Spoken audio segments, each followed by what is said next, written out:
It's funny, I was trying, you sent me this question before. It's hard for me to think of an example, but I also feel like that's because there's a million. I feel like I worry about stuff all the time. We're kind of the opposite. Like, there's so many things we thought would be easy and they just turned out to be absolute huge, hairy fucking disasters.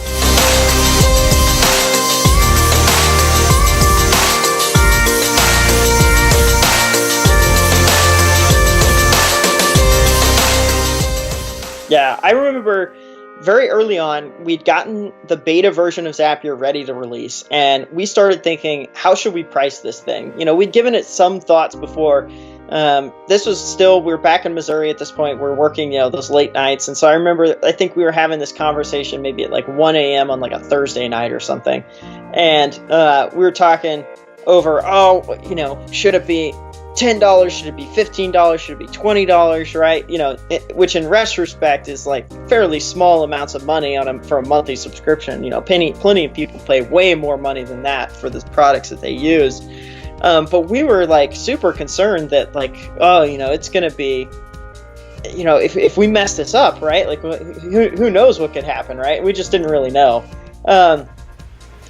And I think somewhere in that conversation, we realized like, this is kind of being silly. Like we could have changed it at any point in time. And so we actually, towards the end, it might have been that it was super late at night, or I'm not sure what it is. We just kind of embraced the silliness of that decision. And we decided we're going to make our first pricing the Fibonacci sequence. So it was $11, $23, and $58 a month was our first pricing, which you never see those numbers on any sort of pricing page anywhere. But it kind of dawned on us after, an hour of like debating this back and forth. Like, this is totally nonsense. Like, we should just pick something and do it. And so we just went the silliest thing we could do. And so how did that pricing work out? Did you change it? We made money. Like, we launched it and we had people start paying us those amounts of money, and it worked fine. Eventually we did change it because there was a little bit better ways to go about it. There's better ways to anchor pricing and better ways to deliver value. But I think it just going something was the smart thing there. It was like, let's just do something and quit debating it ad nauseum over, a buck this way or a buck that way. And that's really what kind of proved to us that pricing is really more of an art than a true science.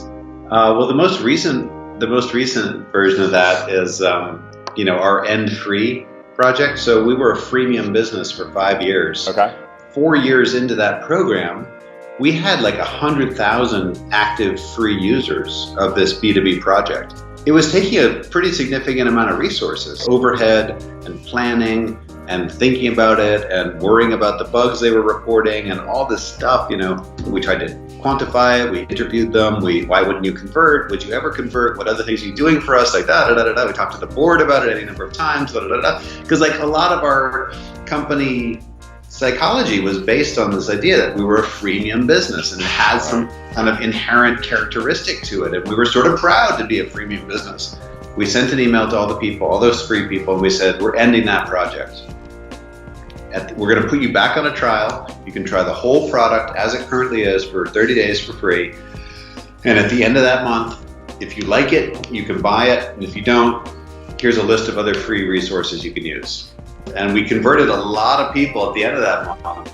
But more than that, we got rid of a lot of people that were never going to buy, And so we agonized over that decision a lot, and it turned out, actually not a big deal.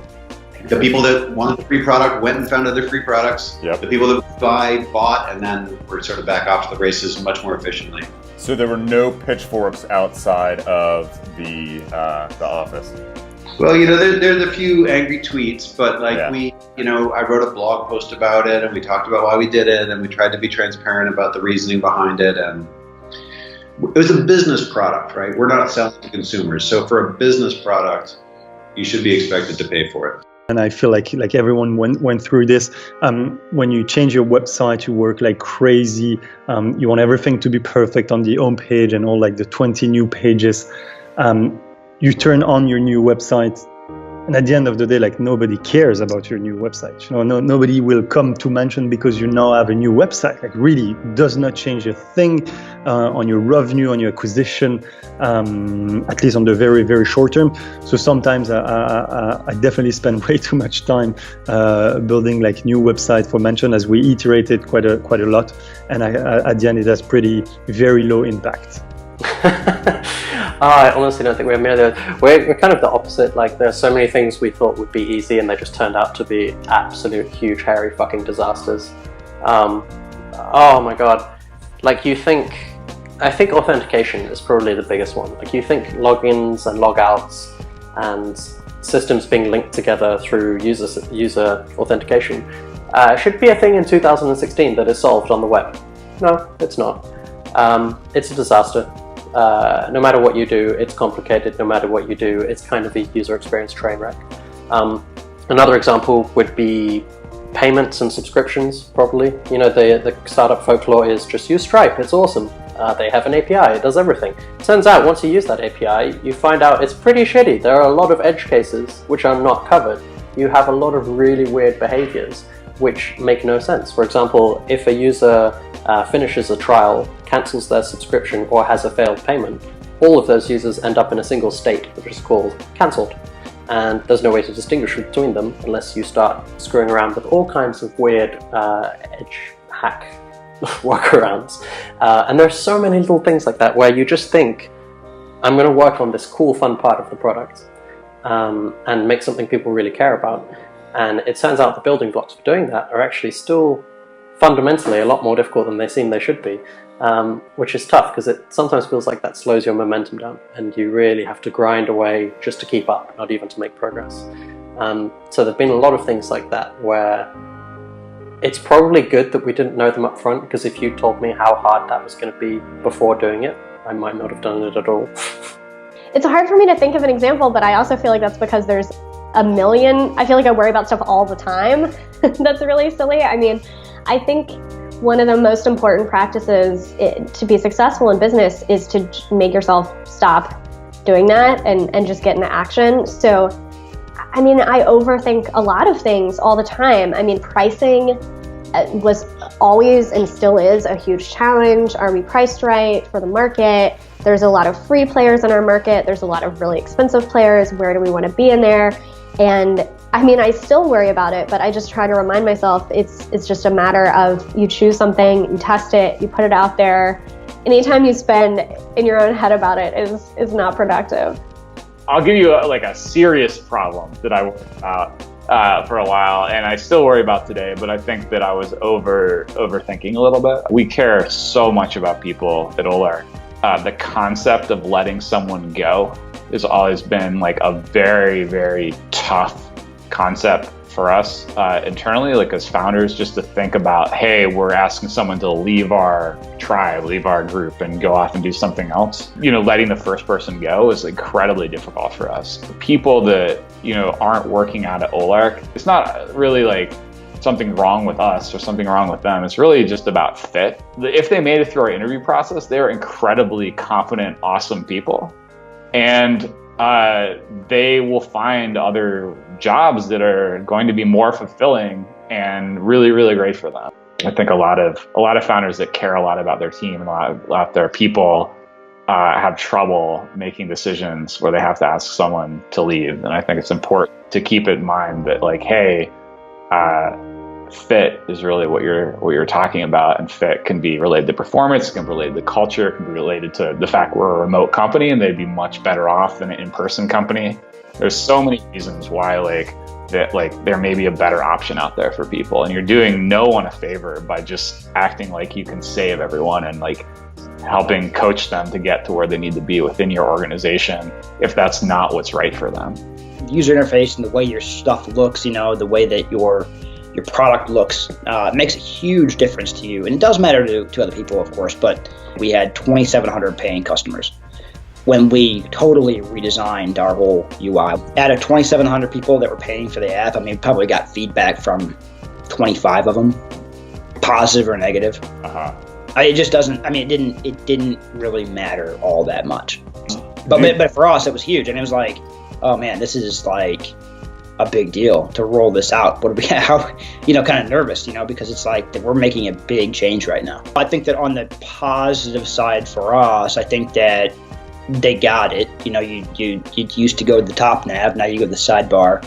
You do have some different functions there, some different ways of looking at things, I guess. But in the end, it's easier for the user. And on the negative side, I think that people are very, if they're not gonna, I think people are very unlikely to give positive feedback usually, and I think people are very likely to give negative feedback. So us not hearing, usually that's a bad thing when you don't hear a lot of stuff, but actually, in the case of a UI, I mean, if we're not getting a ton of feedback being like, this sucks, I hate this, why'd you guys change this, then probably in a pretty good spot. Yeah, we've learned the exact same thing. Our saying around the office now is no news is good news, Yeah. What I had to get used to as a European founder is that in the US, it's a much more litigious society, and that legal anxieties are things that come with running a business. One of my board members said it's frequently something that first-time founders get worked up about a bit too much. Interesting. Okay. So did you feel that you all got worked up too much about it? Yeah, in hindsight, yes. So what recommendation would you give to a first-time founder? Get proper legal advice, get people that are good, that have dealt with this situation before. Don't go DIYing stuff like this. But if they tell you like this is small stuff, like this isn't the case, we don't have to get worked up about it, don't get worked up about it, and focus your efforts elsewhere. Not really. Nothing really comes to mind. I'm not a big worrier, because otherwise I'd be worrying all the time. I'm very comfortable with the constant feeling of having no idea what I'm doing and having to roll up your sleeves and Google it up and do the research. That's kind of my favorite part of the job, actually.